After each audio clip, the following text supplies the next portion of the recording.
Beatriz, conte primeiro para mim e para as pessoas também, mas pode falar para mim, assim, quem você é? O que você está fazendo agora? Como é que você está agora, em 2021? Em 2021 eu estou em Guaratuba, morando em Guaratuba. Eu sou funcionária pública desde 1992. Passei no concurso, sou terapeuta ocupacional. Hoje eu trabalho em CAPS, que é o Centro de Atenção Psicossocial, com pessoas com transtorno mental e dependência química. Sou formada em Direito, bacharel em Direito, já passei no exame da Ordem e estou lutando para que eu tenha realmente o direito de exercer a profissão de advogada. Me conte sobre isso. Por que você quis fazer Direito? Realmente eu queria entender esse processo, né? Eu queria entender esse processo e também quero muito trabalhar em prol dos direitos humanos, né? Porque as pessoas, elas são massacradas, especialmente aquelas que estão à margem da sociedade. A gente pode conviver um pouco com essas pessoas, pode conviver com presidiários. Então eu acho que a nossa luta também é essa, pela não violação de direitos humanos. Não importa se a pessoa cometeu ou não crime. O que importa é que não pode violar o seu direito, né? Como tortura, como outras coisas que acontecem no Brasil hoje, né?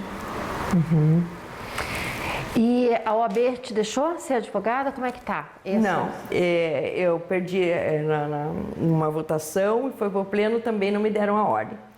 Então foi necessário eu entrar com reabilitação criminal, em que pese eu não ser criminosa, eu tive que entrar com reabilitação criminal para ter esse direito de exercer. Foi deferido esse pedido e só estou esperando transitar em julgado para poder fazer nova inscrição na ordem. Porque aí sim seria possível.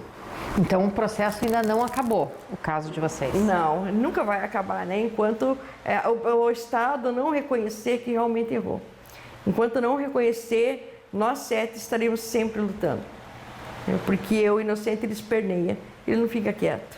Ele se expõe e tem que se expor. Por isso que você decidiu falar agora? Por isso que sim, eu sempre falei.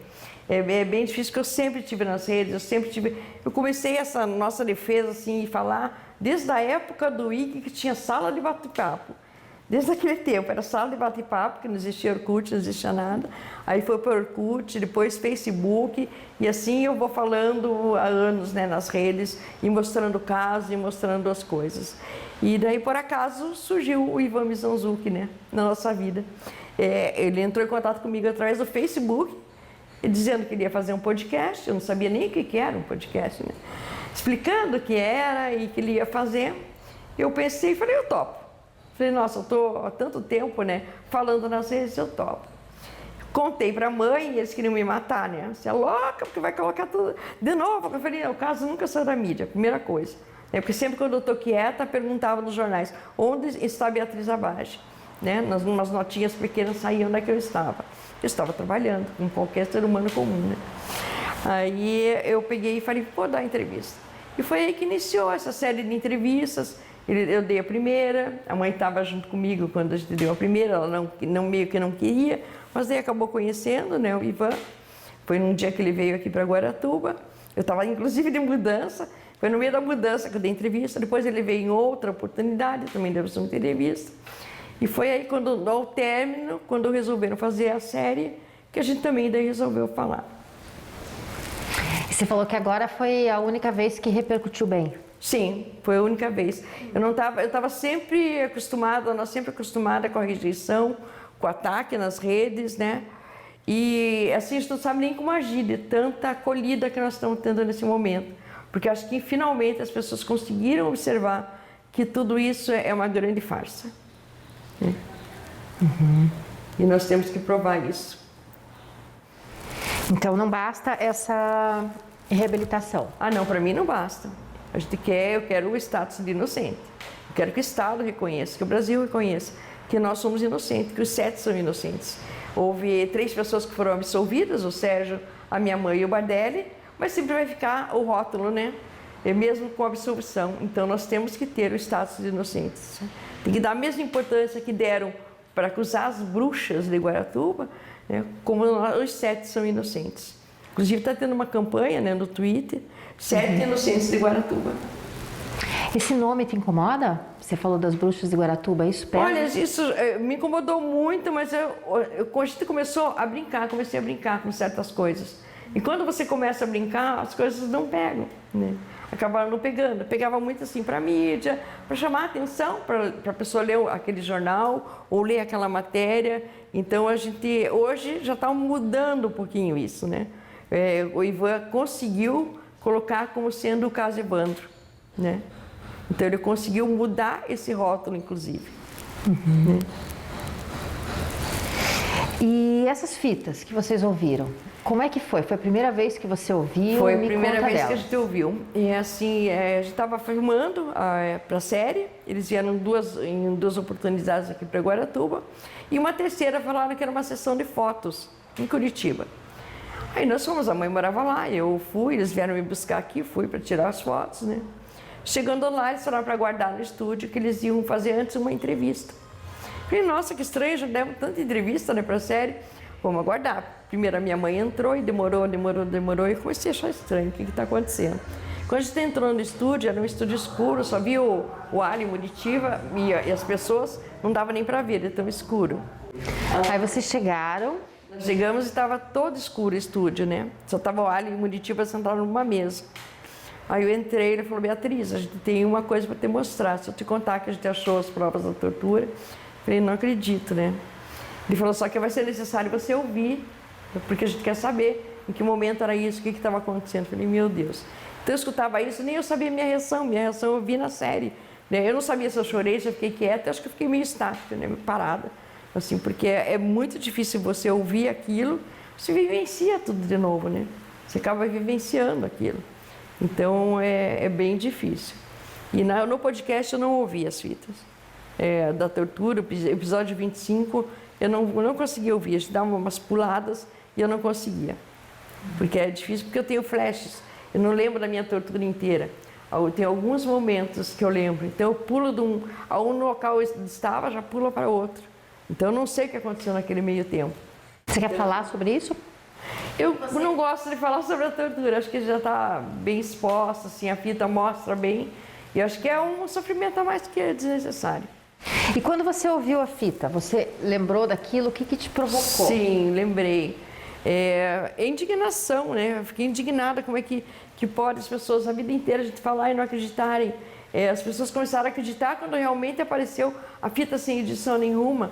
Então ali comprovou exatamente tudo que a gente sempre falou, desde o primeiro depoimento. Qualquer um pode pegar os autos e desde o primeiro depoimento a gente contou exatamente como aconteceu, né? Como a gente lembrava daquilo que tinha acontecido.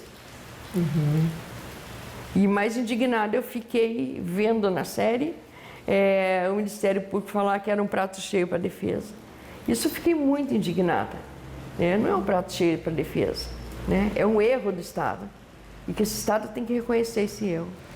Você acha que elas ficaram aonde? Como é que elas apareceram? Não tenho nem ideia. Tentei perguntar para o Ivan, ele não quis contar, que a fonte é anônima. E eu acho que até ele fez bem, né? Porque é meio perigoso mesmo. A pessoa às vezes também nem sabia. Como ele disse que a pessoa não sabia. Mas se soubesse, se essa pessoa sabe, ela também é responsável, né? Eu acredito que a pessoa não deva saber realmente do conteúdo dessas fitas, né? Só soube depois.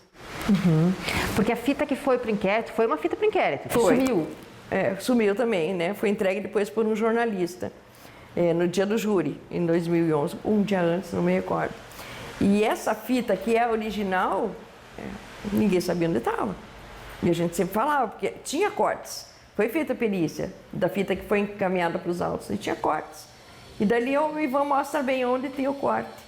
Então é impossível a pessoa não acreditar. Vão periciar a fita, está lá, está à disposição do Ministério Público para ser periciada, né?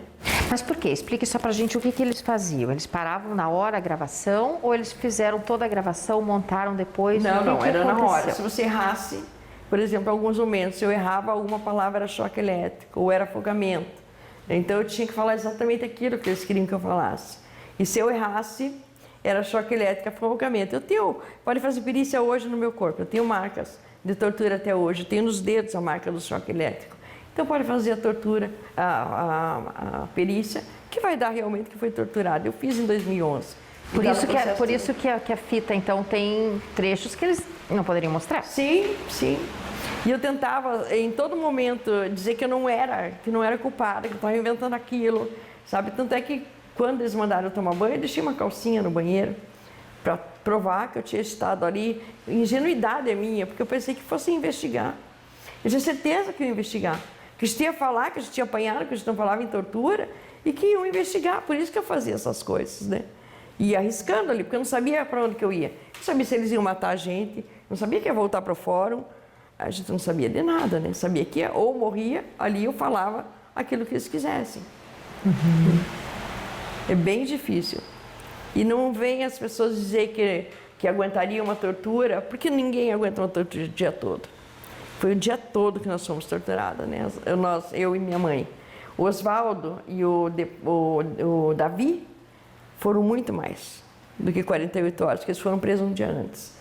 O de Paula foi preso junto conosco, então também foi 24 horas. Então é bem difícil a pessoa passar por esse tempo e não falar aquilo que eles querem. Especialmente porque você não sabe realmente o que vai ter acontecido. Que é o momento assim que você cedeu, assim, tipo, falou uma coisa e era uma história que eles colocaram na tua cabeça? Como é que... Eles iam falando, se eu errasse o nome da pessoa, se eu errasse da forma como eles queriam que eu falasse, era choque elétrico. Porque foi no momento assim, depois que eu fui torturada, que eles mandavam contar as coisas, eu dizia, mas eu não sei o que vocês querem que eu fale. Me digam o que tem que falar, eu não sei o que querem que fale, né? Então, eles falavam assim, diga que você matou a criança. Eu falava, tá. Eu ainda dizia o tá antes para perceberem que eu tava inventando aquilo, né? Tá, eu matei a criança. Eu não sabia nem criança, que criança que eles queriam que eu dissesse. Eu não sabia nem o nome da criança que eles queriam, né? Então, e assim, no momento, você não consegue pensar, é muita coisa junto, é muita coisa, você está sendo torturada, está escutando o que você tem que falar, e se você não souber exatamente, você é torturada novamente. Então, por isso que tem aqueles cortes na fita, né? Porque eu errava, e eu errava de propósito, né? Eu não queria falar aquilo. Então, eu falava, algum momento alguém vai ver. Eu pensava comigo, algum momento alguém vai saber que a gente foi torturada. Mas ingenuidade, porque ninguém tomou conhecimento. No dia que eu dei depoimento em Matinhos, o secretário de Segurança, Moacir Fabete, falou, deveriam ter torturado mais essa cadela, porque agora está contando tudo. Ele falou isso para mim. E o Moacir Fabete também mandou soltar a gente em praça pública, se a justiça desse habeas corpus. Quer dizer, a nossa luta é contra o Estado, contra o poder do Estado, né? Então, naquele período não adiantava, né? Por mais que o advogado tentasse lutar e lutou, todos os advogados lutaram bastante, não eram ouvidos. Agora, com essa prova que não tem como contestar, aí as pessoas começaram a ouvir um pouquinho. Agora precisou passar quase 30 anos. Quase 30 anos, 29 anos. Dia 2 agora de julho vai fazer 29 anos. E o que exatamente vocês vão fazer na justiça? Na minha parte, vamos fazer uma revisão criminal, e se não for possível, quer dizer, se o Estado não reconhecer, a Justiça não reconhecer, a gente vai para a Comissão Interamericana de Direitos Humanos.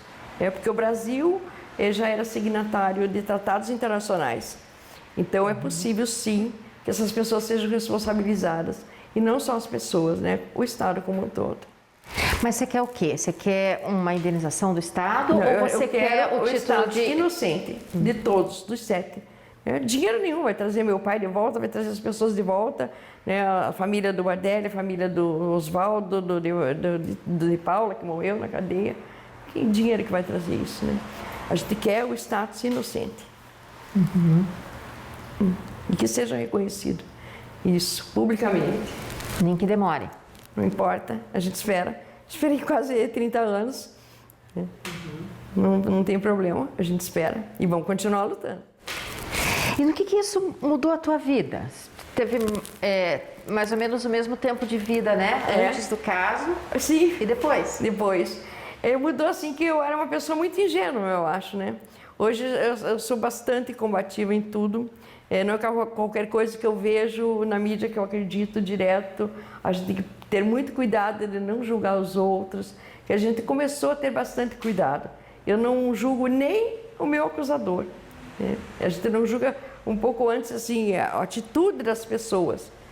Eu acho que as pessoas devem responder por isso, mas no devido processo legal.